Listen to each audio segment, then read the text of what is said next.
ونستعينه ونستغفره ونؤمن به ونتوكل عليه ونعوذ بالله من شرور أنفسنا ومن سيئات أعمالنا من يهده الله فلا مضل له ومن يضلل فلا هادي له أشهد أن لا إله إلا الله وأشهد أن محمدا عبده ورسوله صلى الله عليه وسلم تبارك وسلم تسليما كثيرا كثيرا أما بعد بسم الله الرحمن الرحيم ومن أحسن قولا ممن دعا إلى الله وعمل صالحا وقال إنني من المسلمين.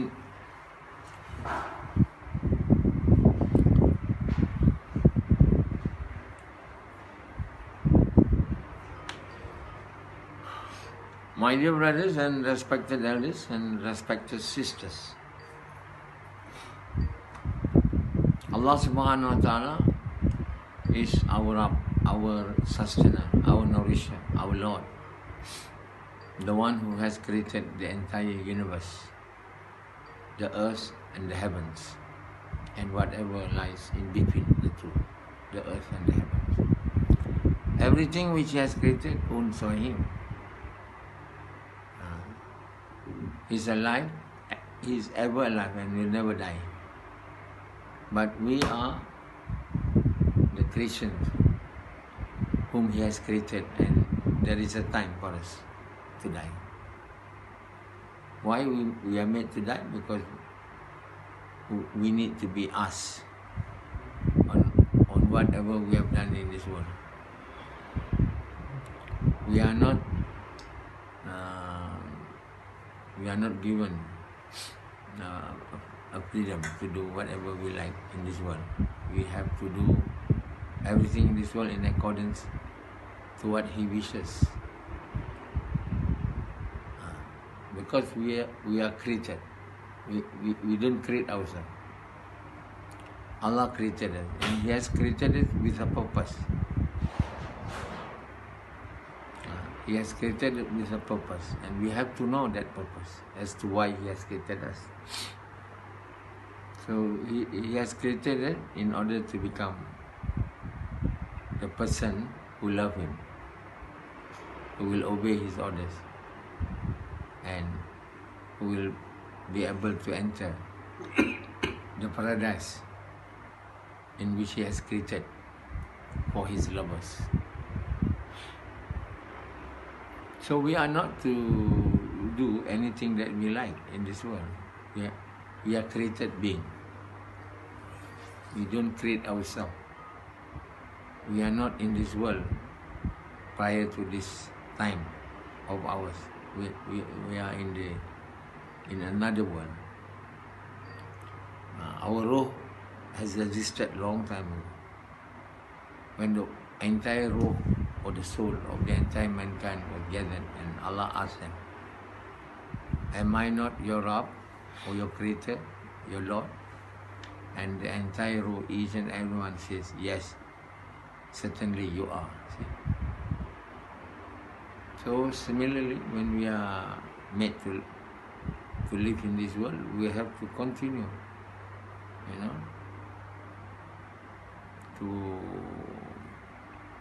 to make Allah as our Lord, as we have told Him, surely, certainly you are. Or we have forgotten that long time ago, when the souls are gathered, including our soul, we have told Allah that certainly you are.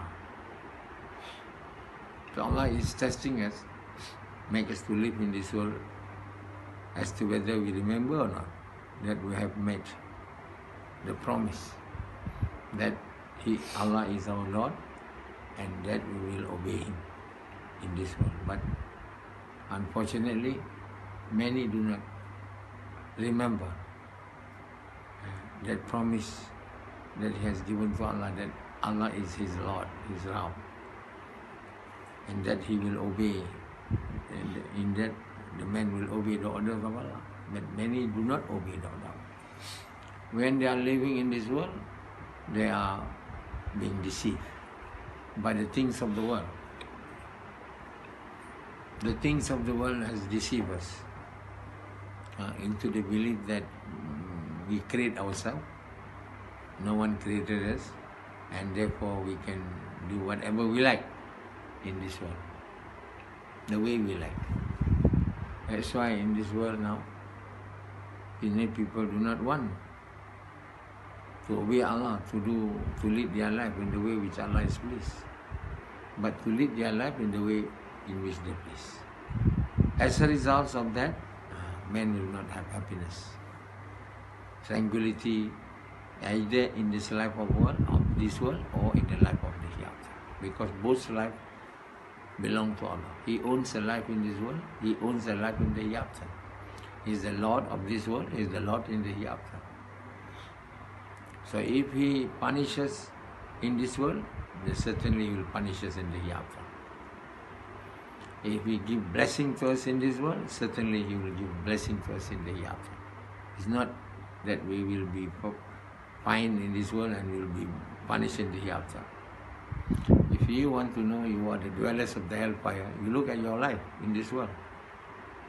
Whether your life in this world is with peace and contentment, or with sadness, with pain and sorrow.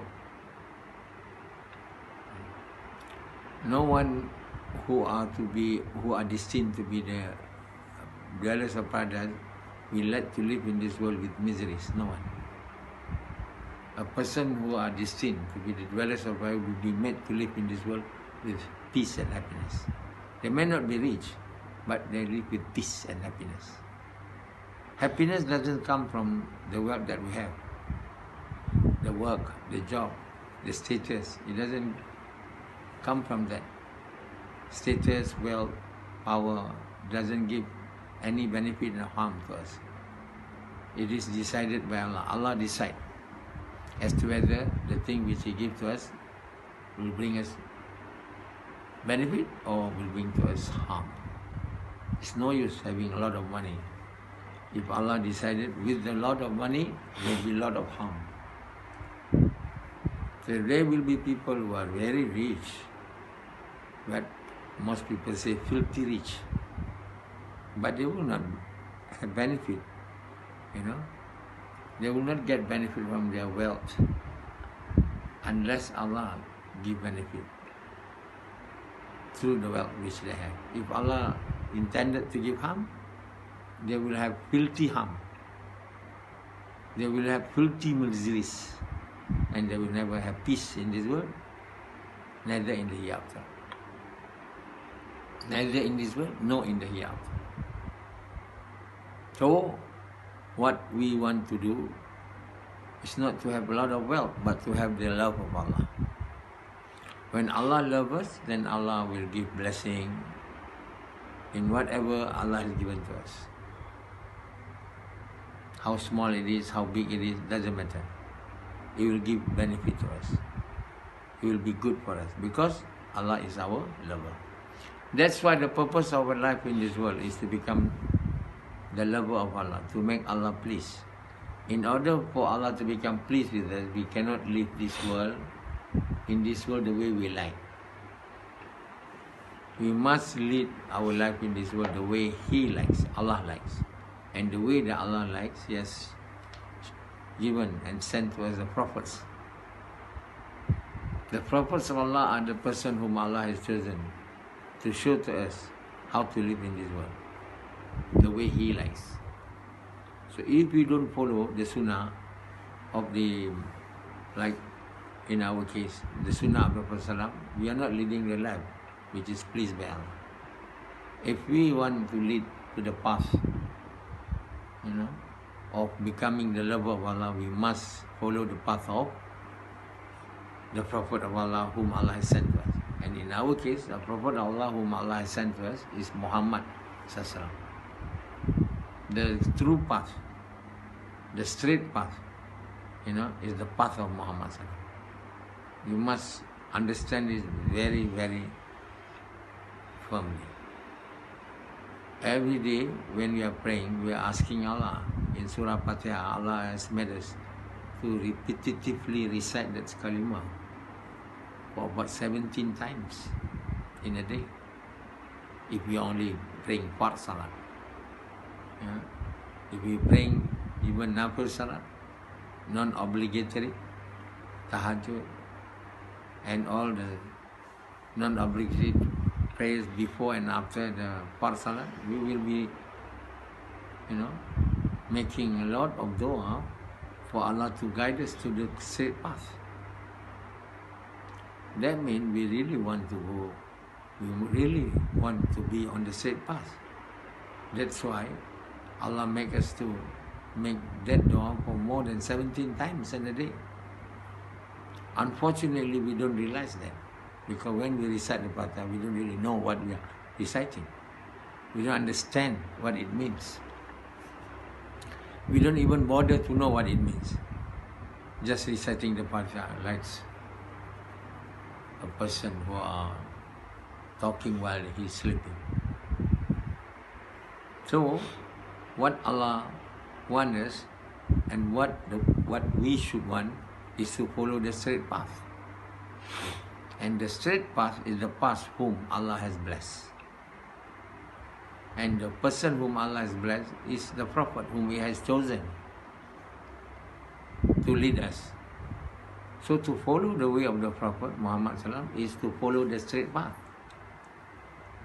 If we don't follow the way of Muhammad Sallam, then we are not following the straight path. Do Azri knows the straight path before he meet me? He just simply, yes, straight path. Yeah, straight path. Yeah, straight path. Then what is the straight path? Sama? The path of Muhammad Sallam. What is the path of Muhammad Sallam?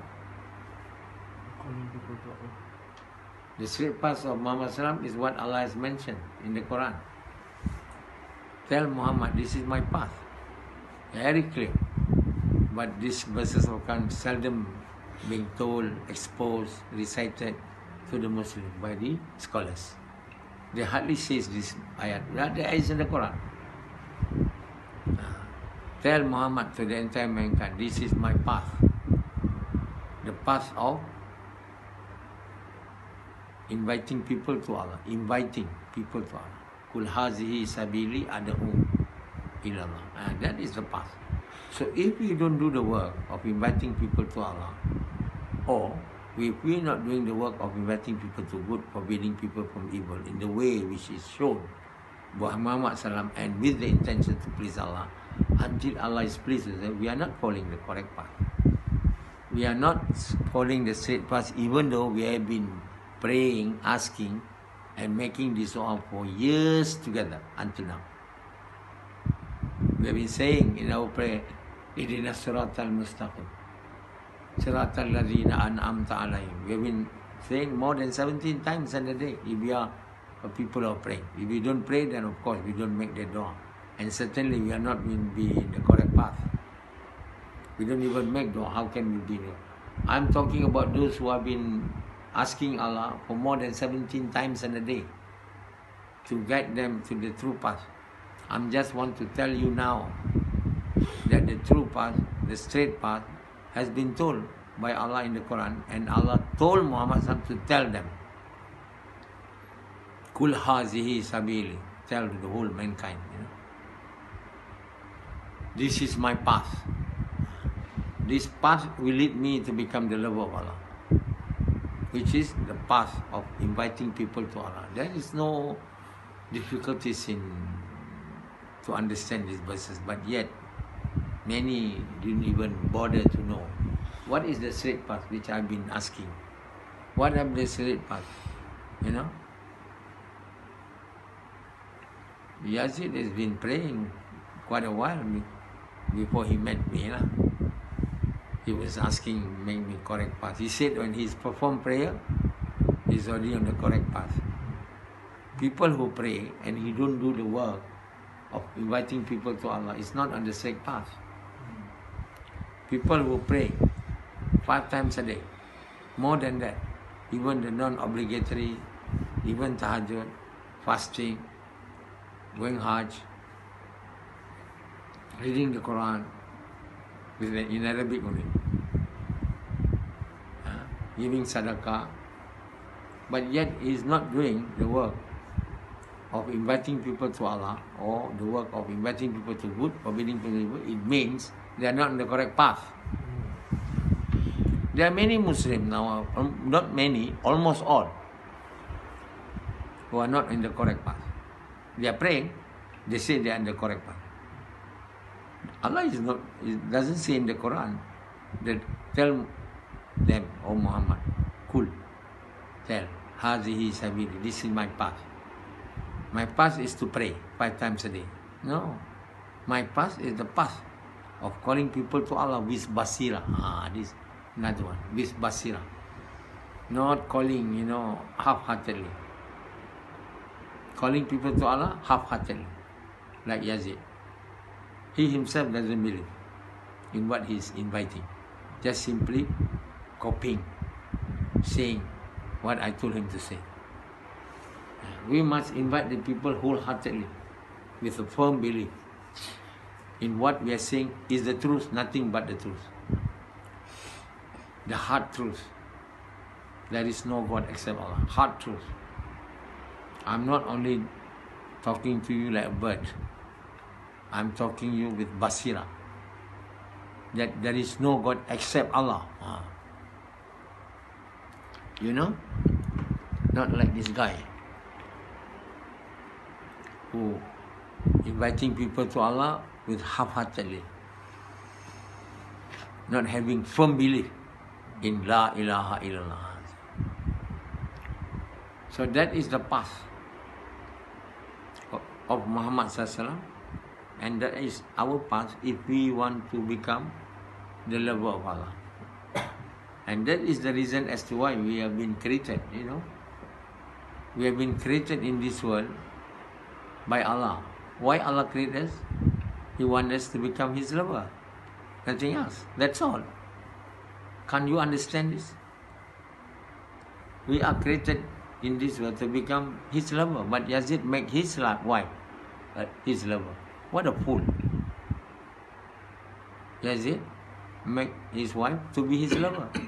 More than Allah. Oh. We can love our wife, but not more.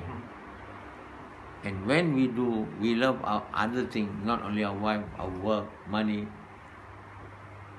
more than Allah, that means the one that we love more than Allah is our gods. It means we are associating Allah with something else which Allah has created, and Allah did not want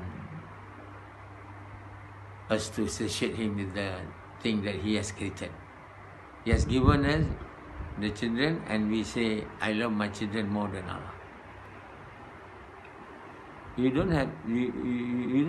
children don't belong to you, belong to Allah. It's only being given as amanah, as a custodian, and you think that it belongs to you. You own the child.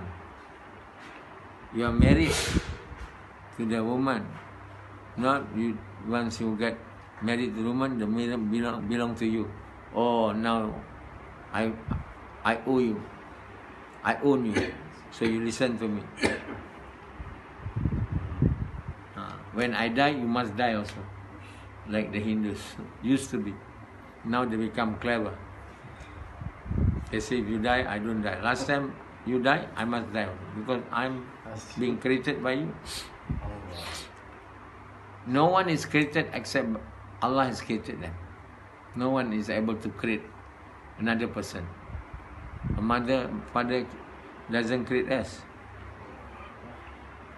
There are people who say that the one who creates us is the penis, the acts of sexual intercourse. So you can see, in many Buddhists, their structure of their worshipping place are all shaped like the penis. A penis is that, because that is a symbol of life. Penis. They think that when the penis goes into the vagina, men are created. So there's nothing more precious, more honored, more revered than the penis. So the Hindus, The name Mahalingam means, do you know? Means big penis, you know. Mahalingam means big penis. Because penis is a symbol of life. That penis doesn't create us. Understand? Those who have big penis doesn't mean he can create more children.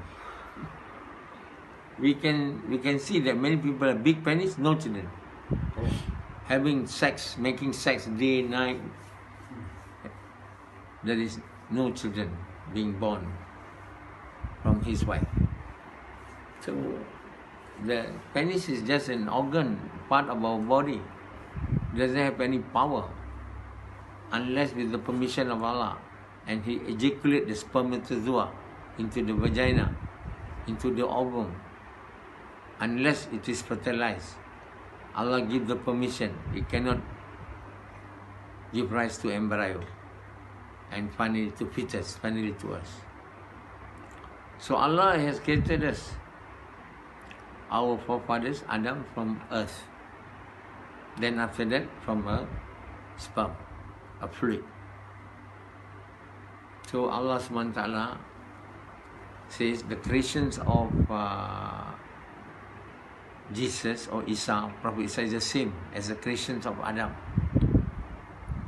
In other words, Adam is created from earth. Isa is created from the fluid. But both are created, with from nothing almost. The Adam created from earth, Allah says be, same. Similarly, Isa alayhi salam, Allah says be, he is also created. No one has penetrated his penis to the vagina of Maryam. Maryam alayhi salam until she died as a virgin, We believe Maryam is a virgin as much as the Christian believe. Virgin means no one, no penis has ever penetrated that vagina. Understand? Samad has penetrated the vagina of his wife for so many times, but having only 3 kids, all girls. The numbers of penetration which he has made was tremendous. Maybe more than hundreds, 400 times, 500 throughout his marriage, but only have 3 kids. How can the correlation study between penetration and the birth of children doesn't correlate at all? People say you have more children because you have more sex. No.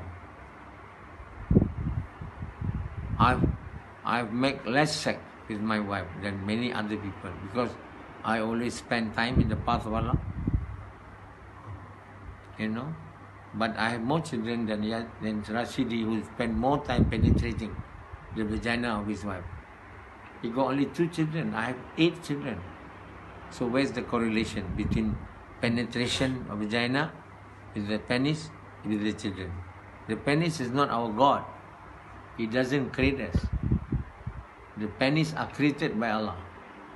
And whether it give harm or benefit to you is decided by Allah. You may have penis, but it worth nothing. You can't even give rise to any children. You even penetrate many times, like Andy. He has been penetrating the vagina of his wife for thousands of times since he got married. He got only 1 kid. Isn't it? You've been penetrating the vagina for thousands of times in the beginning. Now, unable to do so because it's already become weak. Cannot erect that well. Then the penis give no harm, give no benefit. No, only give harm, frustration and sadness. Because every time you want to go, cannot. Instead of giving joy, is giving frustration. So the benefit and harm come from Allah. It doesn't come from the penis. Penis cannot give children. The sperm cannot give children. Nothing can give children. The one who gives children is Allah. So many people, thinks that we are created because of the sexual intercourse which has been made by our father and mother. So they say, we must respect our father and mother. They are the reason as to why we are here in this world. If they are not, we are not be here. So we must make the mother and father so holy in many religions of the world. They make their father and mother like gods. Because they say, it's my father and mother give birth to me, my mother. Oh, mother, like Anjala, worshipping his mother more than Allah. He loved his mother more than Allah. Now a test comes to him from Allah. Test has come to Anjala that he has to marry a widow of age 40, 50, whom his mother very much disliked. And his mother said, no. I said to Anjala, I'm just telling you that Allah has ordered you to marry a widow. Not a Malay widow, Aborigines widow. In Malaysia, we call orang asli. Aborigines. I mean the much earlier people who have come to Malaysia, who come to this part of the world, they are called the orang asli or Aborigines. But they are actually normal people like other people too. But only thing that when the Malays come to this part of the world, they go inside the jungle.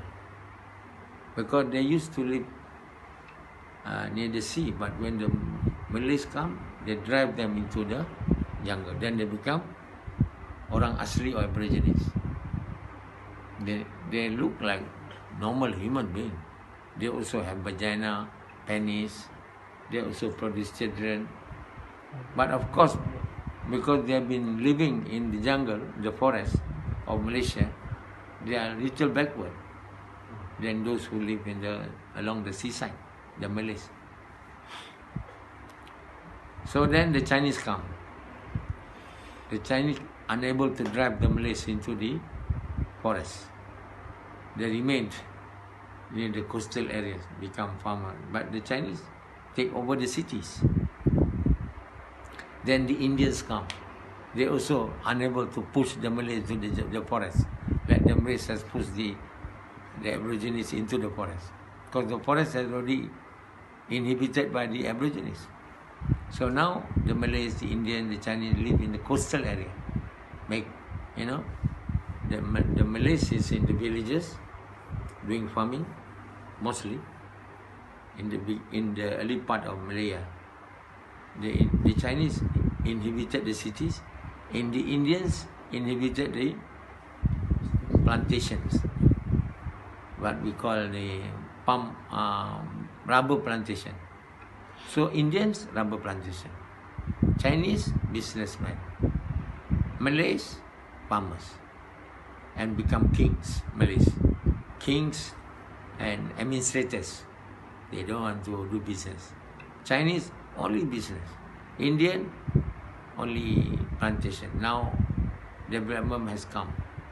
They cut the plantation off, the rubber plantation. Indian got no place to stay.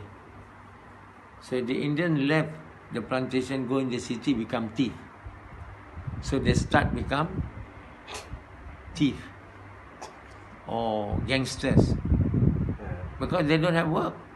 Last time they used to work in the rubber plantation. Now rubber plantation being cut to make way for dwelling, real estates. So they say, where do we going to live? We going to the city and steal the money from the Chinese. So the Chinese say, oh, we lost our money now. So the government must give work to the Indians, otherwise they'll become bandits. It's our fault. So the government said we must restructure our society. There shouldn't be the Indians, rubber tappers, the Malays are the farmers and the government servant, Chinese business. We should mingle them up. I think so far not very successful. The Malays still do not want to do business. The government say, you do business. No. We want only to eat and to rest like kings. Because the Malays are the kings. The kings are all Malays, no Chinese, no Indian. The administrators, the government, the police, all Malays. They call Malay supremacy. The Indian, okay, you only in the rubber plantation. But now we cut the rubber plantation, now you go wherever you like. So without provide employment, education to the Indian, they become bandits, they become thieves. Then it causes miseries to all, either to the Malays or the Chinese. And the Chinese think they are, they'll be living with comfort by making money, but the Malays become jealous of them. Why you are rich? We are the owner of the land. Of course the Chinese are rich because they do business, they take money from you. You have to buy things. You sell price, but we make the rice 2 times, 3 times most expensive than what you sell to us. So naturally we have more money. So the Chinese have big house, big car. And in the Malays, who likes to have car also, look at the Chinese. Why you have this car and all that? So they get angry. In 1969, when the Chinese start to show off their pride, their richness, start to make, some show of their richness to the Malays get angry. They say, we'll fight you and we'll kill you. So the riot in 1969, 13 May. And now the government have learned a lesson. We shouldn't make one part of the society very rich and the other part very poor. So they started a new economic policy. So how to make the Malays rich? They don't want to do business. The government keep on telling them, do business. No. We want only to eat, to have house, enjoy and easy money. Every month we want to have money. Work with the government is the easy way out for the Malays. So until today, Malays only working. So how to make them a bit richer than they were before?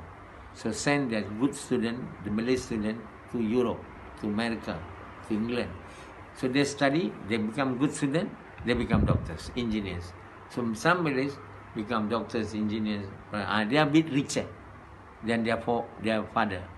But they are not richer than the Chinese yet. They don't want. Now out of the new economic policy, the aim was to make a 30% of the richness of the country to the Malay. Only 30%. Until now it has not reached to that level. Because the Malays cannot become rich than the Chinese unless they do business like the Chinese. But the Malays don't want. They can become doctors, they can become engineers, they can become lecturers, professors, but they can't do business. So how can they become richer than the Chinese? The Chinese make business.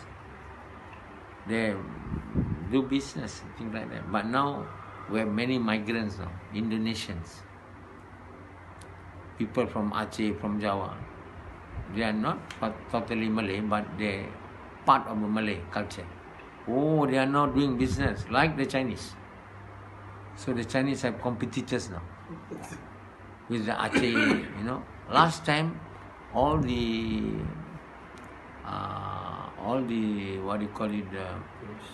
grocery shop belonged to Malay, to the Chinese last time. Now we can't hardly see Chinese. All taken by Aceh, Indonesians, migrants. Restaurant, mostly by Indians, Muslim. Malays still not having restaurant.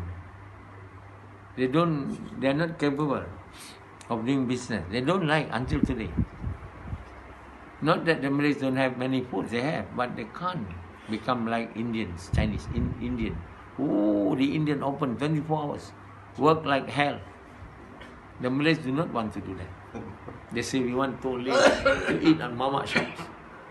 till late night and go home. Mama is the worker who will serve us. So the mama say we are willing to do that as long as we have money. Chinese can never conquer to that culinary business because the Malays will never eat in the shop of a non-Muslim. So the mama, they are Muslim, but they cheat us. They get workers not Muslim from India. They write they Muslim, everything, Quran. But the workers are all Indian Hindus. Oh, mama, very, very naughty. Because of money, they cheat us. They cheat the Malays. They sell haram food also, haram meat. They don't care. As long as the Malays sitting down, smoking, drinking from Mama's shop. Mama is deceiving them.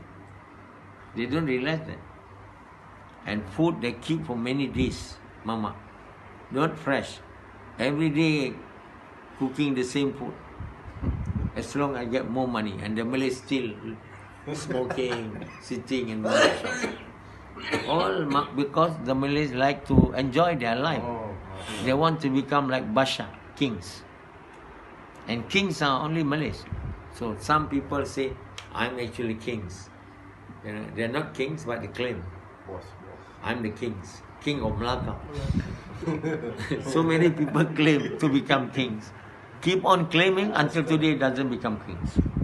So the quality of the Malays, or the nature, they're not quality, the characteristic, is like to become kings. Or one boss ordering people. I'm not working. I'm only to enjoy. Chinese work hard, they want money and they enjoy. The Malays do not want to work hard, want to enjoy. But the Indian mostly do not work hard. If they work hard, they want to save money. Indians. They don't spend. Because the Chinese work hard and they spend money, the country develop in the sense worldly things. And the Malays also spend money, the country develop, but the Indian doesn't help at all in developing the country because they send money to India. They get a lot of money, send to India, make house, send to India. Particularly the Muslim Indians. The non-Muslim Indians, they don't work very hard. They are also lazy and also they don't spend that much. So my dear brothers, I'm just talking to you many things just for you to understand that the people in the whole world have lost their path. Instead of treading the path to become the lover of Allah, they're treading the path to earn more money, more wealth, more wife. Because they are thinking this world is paradise. This world is not paradise. They want to make the world to be a paradise. Yeah? How long the world will last? A time will come when there will be doomsday, when the entire world will be destroyed. Not only the world, the heavens, the 7 heavens. From now, from the earth, we look up, we see the heaven. A time will come when the whole 7 heaven will be snatched out and we'll see empty space up to the arsh of Allah. We cannot see, but of course, vacant place, all destroyed, shattered, and the stars will fall down at that time. There's no gravity anymore. The earth are shattered like dust. The men flown like wolves. There's no one is alive. Everything is completely destroyed. That's a day which is known as a doomsday. And then Allah created another place. And that is the place of the hereafter. The field of Mashar, the field of where the entire mankind will be collected at one time and one place. They will be from their grave. They don't want to come out from their grave. Because they know they will be brought to the field of Mashar and they'll be questioned on whatever they have done in this world. So they don't like. But Allah make a sound that they naturally come out from their grave and follow the sound. The sound lead them to the field of mahsyar. The field of mahsyar is a was flat. There's no mountain, nothing. Flat. And all the entire mankind from the day of Adam till the last person to die before in the doomsday will be collected. And that is the time of the truth. This is called the time of the truth, where the truth prevail. The falsehoods will be banished. No one can tell lies to Allah, because on that day our mouth will not be able to speak. But all parts of our body will become witness to whatever action that we have done in this world. And on that day, men will be decided by Allah either to become the dwellers of paradise or the dwellers of hellfire. And we must know that this world is not meant to be forever. It is being created, it will be destroyed. Allah is one who created the earth, and He will destroy the earth. It's not a place in which we spend all entire energy to beautify it. There's no point beautifying the world with likes and all that. People always wanting to have this world look like paradise, where there will be fountains of water, there will be rivers and waterfall. That's why you can see in this world places of tourist attraction are always with water, either in the seasides or lagoons, like the place, what do you call it? The place near Sri Lanka, there's an island, what do you call it? Maldives. Oh, that's like the paradise. Because the water is so clear. You can see the fishes, everything. Like Pulau Perhentian in Terengganu. The water is so clean. You can dive and see. Ooh, is that what is Maldives? The Maldives for Malaysia is Pulau Perhentian. So people liked to make this world a paradise, because they thought they will remain forever, but not even 60 years. They died. Not even 100 years. So what the use of making it so beautiful? So we are only to live here for a while. All of us will have to pass away from this world. And we will be resurrected to become alive again. And will be questioned on what we have done. Either we follow the true path or we have followed the falsehood.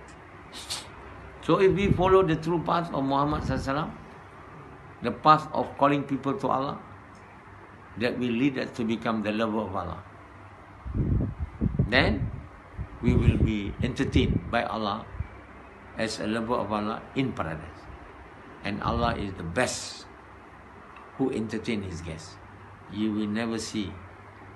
Only when you enter paradise, then only you know how good Allah is in entertaining His guests. He will give a place so much of pleasure. No eyes have ever seen, no ear have ever heard such a beauty of paradise. I only can talk to that externally, can never elaborate further. Because I myself have not gone to paradise. How can I tell you?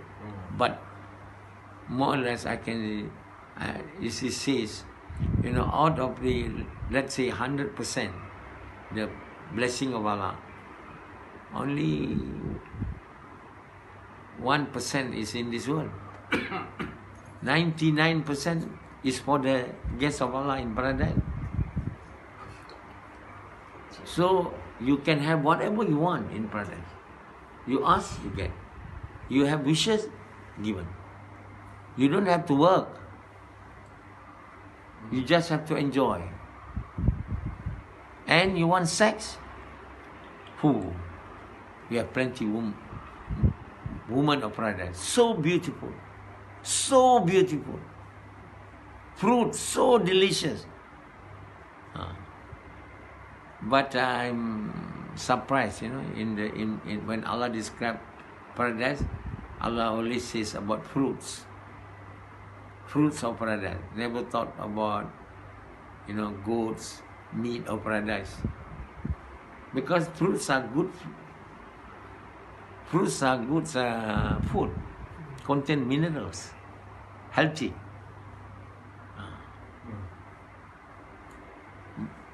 Another one, Allah mentioned about birds. You wish to eat that bird will immediately roasted in front of you. Deliciously dispensed to you. So, this is the paradise that Allah has built for His lover. So, we want to return to paradise. The world is to be destroyed and to be left behind. We shouldn't dream of living in this world forever. It will never be materialized. We will live forever in paradise or hellfire. So make your path to be correct. Follow the path of the lover of Allah, the Muhammad SAW. And the path of Muhammad SAW is the path of doing the work of by inviting people to Allah.